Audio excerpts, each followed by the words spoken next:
राजकारण म्हटलं की डोळ्यासमोर येतात त्या काळ्या रंगाच्या महागड्या गाड्या, अंगावर येणारा बडेजाव आणि सर्वसामान्यांपासून मैलोनमैल दूर असणारा प्रोटोकॉल.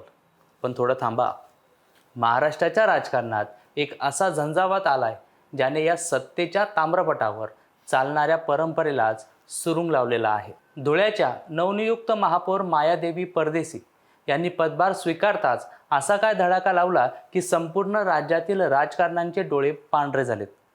त्यांनी फक्त सरकारी गाडीच नाकारली नाही, तर गाडीचा भत्ता, स्वतःचा पगार आणि मिळणाऱ्या सर्व सोयीसुविधांचा रामराम त्यांनी ठोकलेला आहे.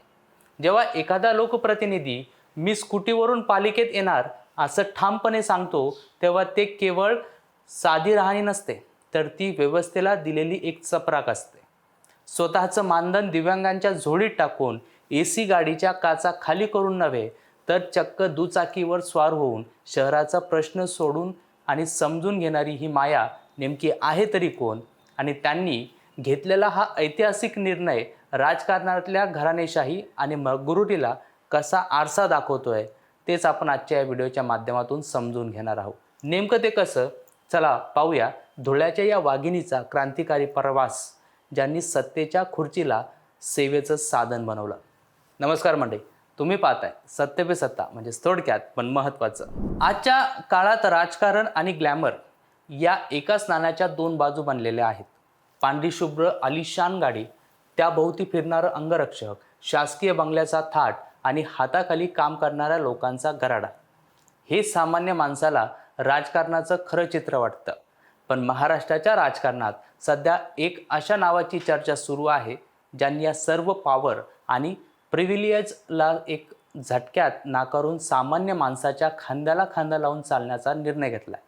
आणि त्या म्हणजे धुळ्याच्या नवनियुक्त महापौर मायादेवी महादेव परदेशी.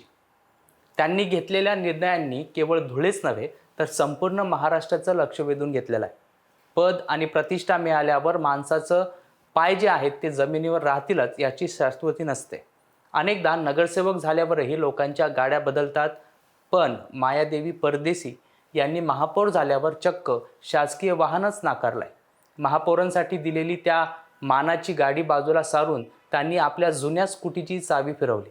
यामागे केवळ साधेपणा दाखवण्याचा स्टंट नाही, तर त्यामागे एक अत्यंत प्रगल्भ विचार आहे. महापौर जेव्हा काळ्या काचांच्या गाडीतून फिरतात, तेव्हा त्यांना रस्त्यावरचे खड्डे, नागरिकांच्या समस्या आणि लोकांचे चेहरे नीट दिसत नाहीत.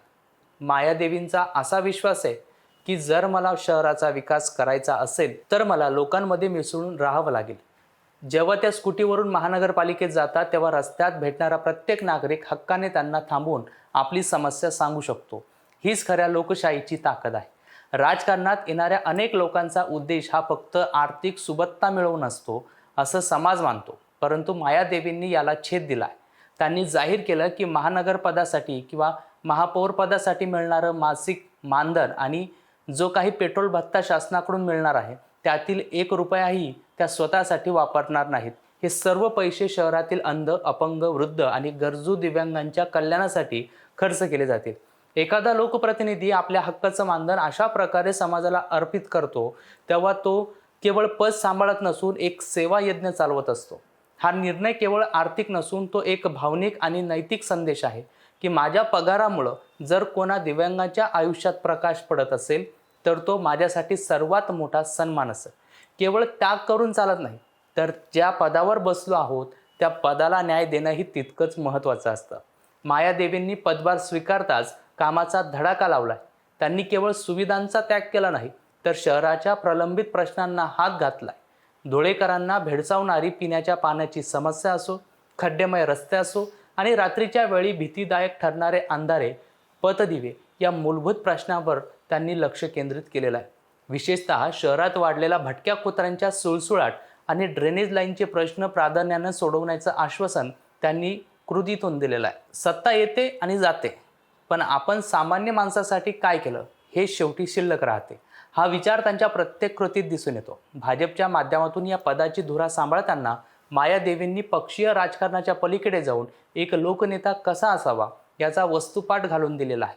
निवडणुकांपूर्वी आश्वासनांची खैरात करणं सोपं असतं, पण खुर्चीवर बसल्यावर त्या आश्वासनांना जागत आपल्या सुखसोयींचा त्याग करणं खूप कठीण असतं. आजचे तरुण जे राजकारणांपासून दूर असतात किंवा राजकारणाकडं संशयानं पाहत असतात, त्यांच्यासाठी मायादेवी परदेशी एक दीपस्तंभ ठरलेले आहेत. त्यांच्या या निर्णयामुळं धुळे जिल्ह्याच्या राजकीय संस्कृतीत एक नवीन आणि सकारात्मक बदल घडताना दिसतो.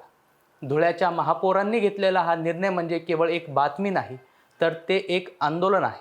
स्वार्थाकडून सेवाभावाकडे नेणारं हे आंदोलन आहे.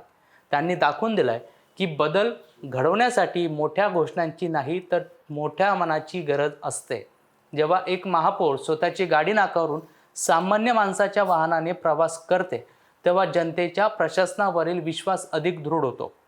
धुळेकरांकडून आज त्यांचं जे कौतुक होत आहे, ते केवळ त्यांनी गाडी नाकारली नाही म्हणून नाही, तर त्यांनी सामान्य माणसाची प्रतिष्ठा जपली म्हणून होत आहे. आणि निश्चितच मायादेवी महादेव परदेशी यांचा हा धुळे पॅटर्न भविष्यात राज्यातील इतर लोकप्रतिनिधींसाठी एक मार्गदर्शक ठरेल. लोकशाहीमध्ये लोक सर्वात वर असतात आणि प्रतिनिधी हा त्यांचा सेवक असतो. हे सूत्र त्यांनी पुन्हा एकदा अधोरेखित केलं आहे. त्यांच्या या सेवाभावी प्रवासाला आणि विकासाच्या जिद्दीला संपूर्ण महाराष्ट्रातून सलाम ठोकण्यात येत आहे.